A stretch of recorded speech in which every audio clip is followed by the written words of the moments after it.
બારડોલીમાં finance કર્મચારીઓના અપહરણ કેસમાં પોલીસે મોટી કાર્યવાહી કરી છે। સુરત જિલ્લા એલસીબીની પોલીસે 5 આરોપીઓને ઝડપ્યા છે અને લૂંટેલા 1,50,000નો મુદ્દામાલ પણ જપ્ત કર્યો છે।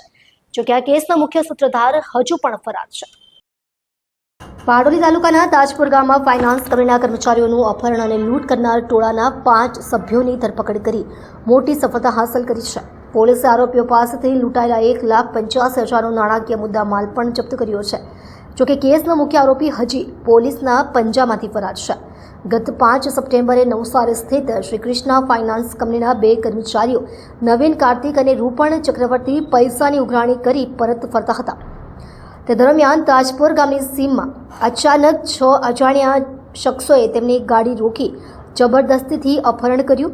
આરોપીઓએ ચપ્પુની અણીએ કર્મચારીઓ પાસેથી ₹24,500ની રોકડ લૂંટી લીધી અને સાથે જ કંપનીના મેનેજરને ફોન કરી ₹1 લાખની ખંડણી માંગી હતી। આ ગંભીર ગુનાના તાર કાઢવા સુરત જિલ્લાની લોકલ ક્રાઇમ બ્રાન્ચની ટીમ તપાસમાં જોડાઈ હતી। ગુપ્ત માહિતી અને ટેકનિકલ વિશ્લેષણના આધારે પોલીસે આરોપીઓની ઓળખ કરી અને બારડોલીથી ગોતાસા ગામ જતા માર્ગ પર ટ્રેપ ગોઠવી 5 યુવકોની ધરપકડ કરી હતી।